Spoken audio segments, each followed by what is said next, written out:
नमस्कार, energy meter में आप सभी का स्वागत है। मैं हूं ब्रिज द्विवेदी। आज कच्चे तेल में ज़बरदस्त तेज़ी दिख रही है। घरेलू बाजार में 2% से ज़्यादा की तेज़ी है। एमसीएक्स पर कच्चे तेल का भाव 5300 रुपये के करीब है। विदेशी बाजार की बात करें तो यहाँ पर भी 2% से ज़्यादा की तेज़ी है। कॉमेक्स पर WTI क्रूड $62 प्रति बैरल और ब्रेंट क्रूड $65 प्रति बैरल के ऊपर ट्रेड कर रहा है। वहीं अगर नेचुरल गैस की बात करें तो यहाँ पर एमसीएक्स पर नेचुरल गैस 321 रुपये के करीब ट्रेड कर रहा है। ऐसे में कच्चे तेल और नेचुरल गैस में ट्रेडर्स को क्या रणनीति अपनानी चाहिए, शॉर्ट टर्म में नेचुरल गैस की कीमतों का आउटलुक क्या रहेगा, इस पर बात करने के लिए हमारे साथ जुड़ रहे हैं research analyst Bitupan Majumdar sir. Sir बहुत बहुत स्वागत है आपका द बोनस में। नमस्कार सर। नमस्कार सर, आज के बाजार में कच्चे तेल में ज़बरदस्त तेज़ी दिख रही है सर, करीब 2% से ज़्यादा की। क्या है सर, आगे क्या है आपकी राय इसको लेकर?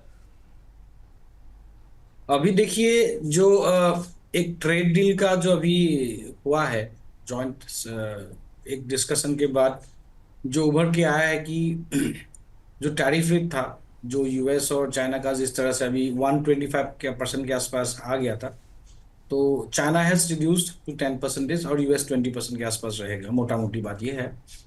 और ये जो ट्रेड डील है ये ऑलमोस्ट फैक्टर्ड इन था, लेकिन आज थोड़ा स्टेटमेंट अभी आया, तो ये बाजार के लिए एटलीस्ट इक्विटी के लिए भी एक पॉजिटिव था। एक नेक्स्ट लेग ऑफ अपसाइड मिला निफ्टी में भी, और उसी टाइम में भी एक क्रूड ऑयल में भी एक स्पाइक आया।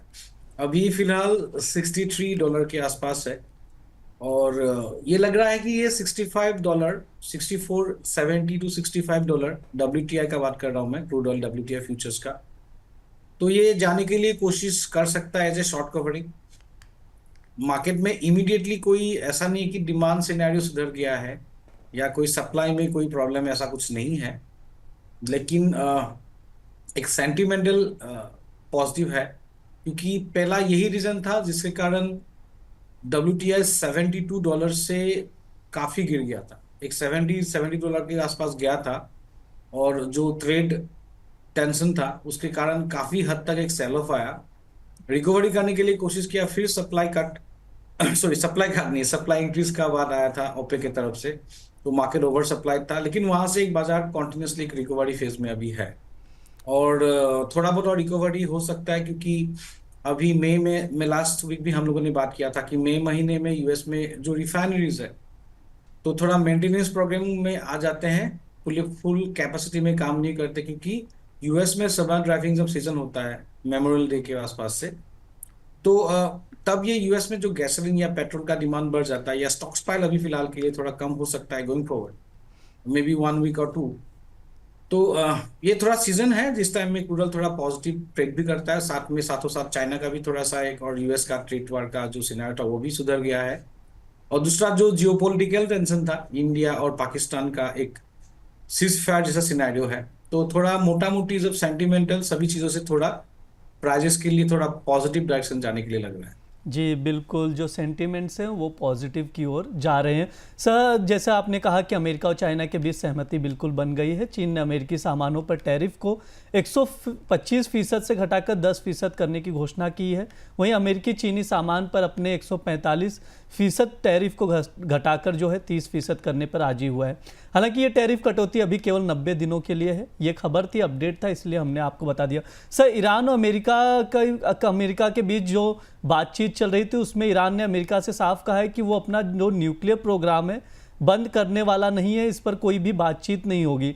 ये बयान ऐसे वक्त आ रहा है जब ओमान में अमेरिका और ईरान के बीच न्यूक्लियर टॉक होने वाली थी।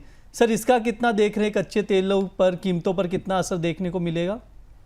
देखिए, ये भी एक जियोपॉलिटिकल सीन ही माना जाता है कॉन्फ्लिक्ट, क्योंकि Iran one of the major supply in OPEC, और जब ये यूएस और, देखिए यूएस और ईरान का जो कॉन्फ्लिक्ट काफी साल से चल रहा है, ये डिकेड हो गया अभी, और बीच में सैंक्शन भी था। तो टॉक्स होने से एक्चुअली थोड़ा क्या होता है कि जिस तरह से अब ओपेक को बढ़ाना पड़ रहा था, वेनेजुएला से यूएस का भी कुछ खास नहीं है, तो ये सुधरने से सप्लाई सिनेरियो ठीक होता है, जो प्राइसेस के लिए थोड़ा निगेटिव काम करता है। लेकिन अभी मुझे नहीं लग रहा कि इमीडिएटली कोई डील ऐसा कुछ हो पाएगा। पहला जो चीज ये हो रहा है कि Donald Trump is trying to put his nose each and everywhere. पहला तो मैं ये बोल देता हूँ कि जो इंडिया और पाकिस्तान का जो पहला चीज फेयर सजेशन जो भी हो, तो उनका पहले स्टेटमेंट आता है हम लोग को इंडिया से पहले, इंडिया की अथॉरिटी से पहले उनका स्टेटमेंट आ जाता है, वो ट्वीट कर लेते हैं, उनको कंट्रोल ही नहीं रहता है शायद, वो ट्वीट ही कर लेते हैं। दूसरा चीज है कि उनका बयानबाजी जो भी है वो आज ठीक है, रात को अलग हो जाता है। उनके जो डिसीजन है काफी स्विफ्टली चेंज हो जाता है, बहुत सडन चेंज होता है, और उसके कारण मार्केट में काफी डिस्टर्शन हुआ है। 1.5 महीना अगर पकड़ लीजिए, इक्विटी हो, इंडियन इक्विटी हो, गोल्ड हो या ऑयल हो, कोई क्लियर कट आप डायरेक्शन में बात नहीं कर पा रहे थे। हाँ, डाउन साइड पे था ओवरऑल सेंटीमेंट, बात ठीक है, लेकिन आप क्लियर कट डायरेक्शन में बात ही नहीं कर पा रहे थे। और वो एक जो रीजन है ग्लोबल मार्केट डिस्टॉर्शन का, one of the reason I feel is Trump. लेकिन अभी फिलहाल ट्रम्प जी शायद थोड़ा बहुत समझने के लिए कोशिश कर रहे हैं। और रिसेंटली स्टिग्लिट्ज ने भी, जोसेफ स्टिग्लिट्ज ने भी क्रिटिसाइज किया था डोनाल्ड ट्रम्प के पॉलिसीज को, कि उनको इकोनॉमिक्स या कैसे बिजनेस चलाना उसको उनको नहीं आता है। लेकिन जो भी हो, अभी ईरान के साथ अगर कोई भी कॉन्फ्लिक्ट रहता है और ईरान सडनली उनके डिमांड पे सडनली नहीं मानेंगे, क्योंकि ऑलरेडी भी पहले हुआ था, ईरान के ऊपर सैंक्शन भी था, ईरान ने पेमेंट यूरो में भी लेने के लिए लिया था, और अभी पेट्रो डॉलर का डील यूएई में भी थोड़ा खत्म हुआ। तो अभी फिलहाल क्या है कि सडनली मुझे नहीं लग रहा है कि सडनली सुधरने के लिए कोशिश करेगा। हाँ, सुधर जाता है तो थोड़ा सा मार्केट में और थोड़ा क्या है, जियोपॉलिटिकल जो भी है उससे निकल जाएगा, तब बाजार थोड़ा वो सब दिल से बाजार जरा अपसाइड सस्टेन नहीं करेगा। लेकिन हाँ, ये बात है कि जो भी आप अपसाइड देख रहे हो, ये अपसाइड रैली नहीं है, ये एक रिकवरी वाला चीज है। ये शायद अभी $65 या $68 तक ही जा पाएगा। उसके बाद ये बाजार में क्या है कि ओवर सप्लाई सिनारियो अभी भी है, और बाजार सस्टेन नहीं कर पाएगा। जियोपॉलिटिकल या कोई रिस्क प्रीमियम वाला सिनारियो से बाजार में प्राइस में थोड़ा अपसाइड दिखाता है, तो वो भी एक साथ एडेड फैक्टर आप बोल सकते हो। तो सर जो हमने पहले तेज़ी देखी थी वो 70-80 के आसपास, जो डॉलर के आसपास देखा था, वो ऐसा कुछ देखने को नहीं मिलेगा? नहीं, मैं वो मान के नहीं चल रहा हूँ। देखिए, ओपेक के तरफ से पूरे सप्लाई कंफर्टेबल लेवल पे है, यूएस में भी सप्लाई ठीक ठाक है, और ग्लोबल डिमांड इतना सिनेरियो इतना नहीं हो पाएगा कि प्राइसेस कहीं $80 के आसपास आ जाएगा।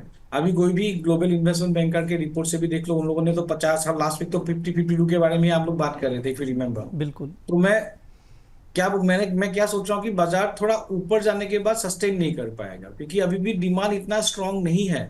और जिस तरह से अभी जो ट्रेड वार पूरा कंप्लीट नहीं हुआ, कहीं ना कहीं कुछ कुछ कंट्री को एडजस्टमेंट करना पड़ेगा अपने ट्रेड में।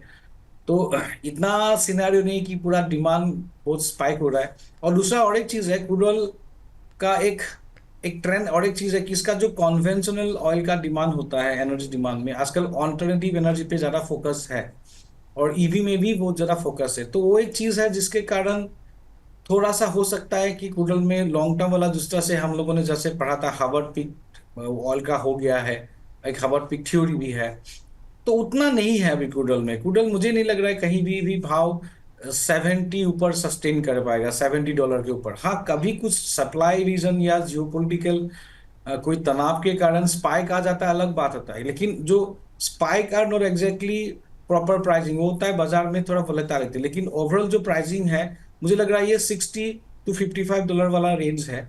कोई भी ऊपर सस्टेन करता है, या 62 ऑन द हाई साइड बोल सकते हो, कोई भी आता है upside in the short term will be a sell. लेकिन फिलहाल के लिए जो भी शॉर्ट टर्म डायरेक्शन आता है, जैसे कि मैंने बताया था कि 65 या $68 पॉजिटिव है, तो ट्रेडर को क्या होना पड़ता है कि ट्रेडर को उसी मोमेंटम में ट्रेड करके निकलना पड़ता है। तो ओवरऑल व्यू क्या है, रिकवरी वाला है, लेकिन मुझे नहीं लग रहा है कि कोई सॉलिड न्यूज डेवलपमेंट नहीं लग रहा है कि ये सिनेरियो जाके बुलिश हो जाएगा, बहुत बुलिश हो जाएगा। बहुत ज़्यादा बुलिश होने की संभावना नहीं दिख रही है। $65-68 के आसपास रहने का संभावना है शॉर्ट टर्म में। जो 70-80 की बात हो रही थी वैसा कुछ देखने को नहीं मिलेगा।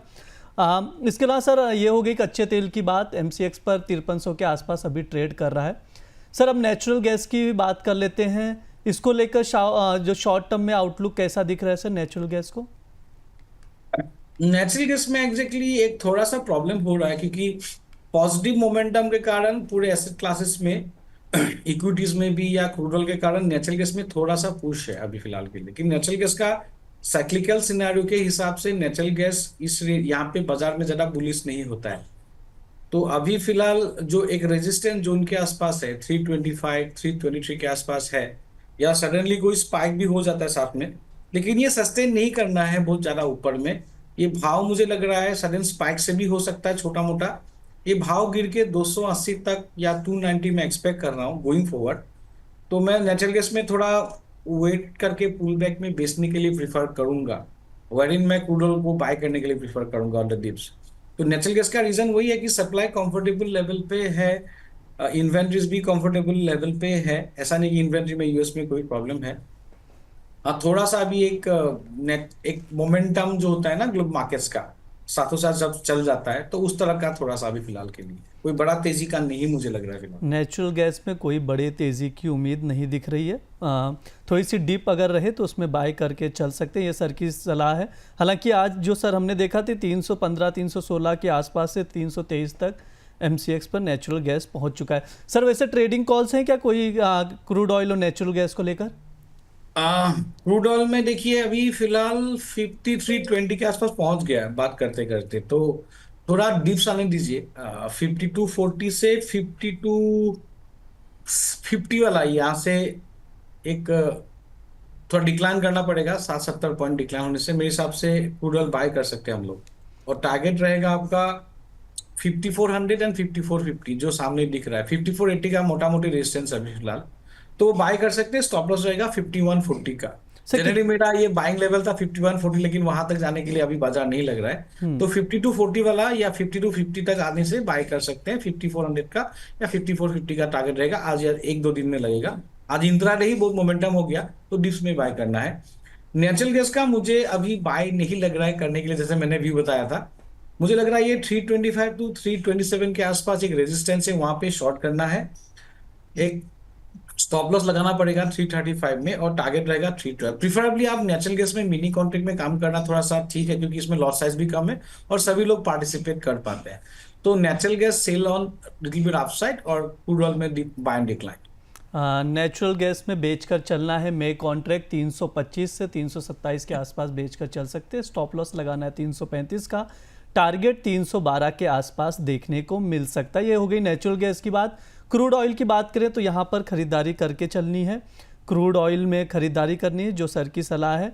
मे कॉन्ट्रैक्ट खरीदना है 5240 के आसपास आप खरीदारी कर सकते हैं। स्टॉप लॉस लगाना है 5140 का और जो टारगेट होगा 5450 का देखने को मिल सकता है। ये ट्रेडिंग कॉल्स पे ध्यान रहे, जब भी आप कोई भी ट्रेड खरीदें या बेचें तो उसके लिए स्टॉप लॉस ज़रूर लगाएं, क्योंकि स्टॉप लॉस बहुत इंपॉर्टेंट हो जाता है ट्रेडर्स के लिए, क्योंकि भारी नुकसान ना उठाना पड़े। सर कई फैक्टर्स हैं जिसका आज इम्पैक्ट पड़ते हुए दिखाई दिया क्रूड ऑयल पर या नेचुरल गैस पर।